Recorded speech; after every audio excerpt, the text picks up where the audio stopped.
Hi everybody, this is Vicki from Island Yarn. Just wanted to pop on today and do a quick tutorial about magic loop.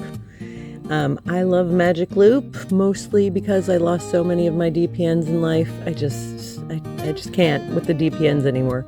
They're fine to knit with. I just can't lose anymore, you guys. So magic loop, if you don't know, is a system where you use a long circular. It's not a piece of equipment, magic loop. It's a technique that you use a long circular for.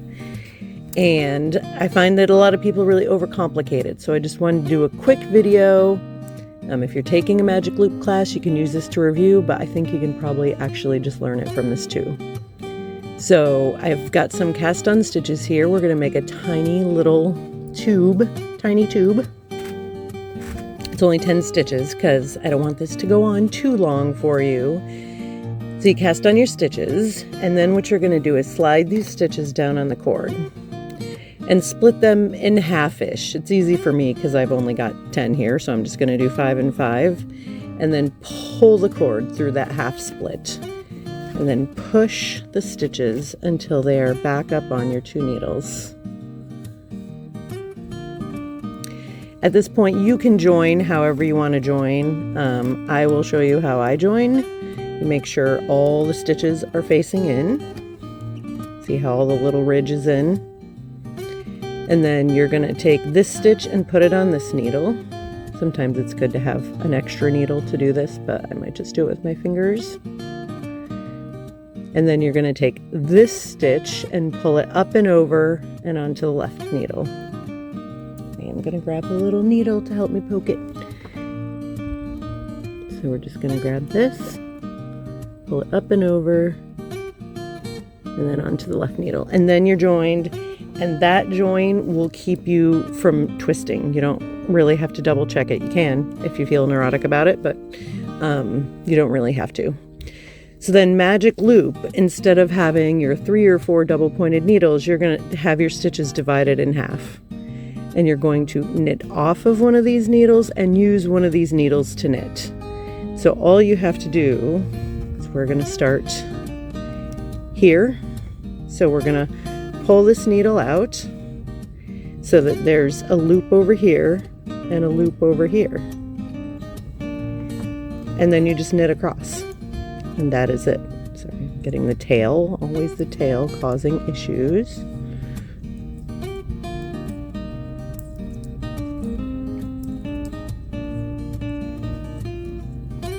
So when you get to the end of your row, see, nice and short, that's why I did 10 stitches. You'll see that your yarn is attached to the stitches you just worked, but now you have to knit these stitches. So all you do is you pull your needle down into those stitches. I just turned the work so that it's going to look like it did just when we started. So now these are the stitches that just got knit because the yarn is hanging off. These are the stitches that need to be knit, which means you pull this needle out to create your loop over here. It just gives you flexibility. It doesn't really do anything other than that. There's a loop over here, a loop over here, and then you just knit across. And just a little bonus pro tip, even on DPNs, if you have trouble with ladders, people will tell you to pull this stitch really tight. It doesn't work great, actually, because there's nothing holding it yet. When you do the second stitch, that's the one you want to give a nice little tug to, and that'll really tighten up any ladders you have. And then knit across. I guess maybe we'll do one more row, but literally that's it, guys. It's so easy, it's so great. So you see your yarn. Oops, that's the tail. Don't knit with the tail like we all do. Yarn is coming out of those stitches, so those were just knit. So you're going to turn it while you pull this needle down, push it into the work, and then pull this needle out and knit across. So yeah, that's really all magic loop is, and it's really great. I really love it. Some people don't. Some people feel like it's like you're constantly pushing the needles around and pulling the cords around, but I just find when you get used to it, it's really natural. And if you're the type of person that maybe throws all your knitting into a bag at the end of whatever knitting you're doing, it tends to stay on there instead of just falling off like DPNs can. So yeah, magic loop is great.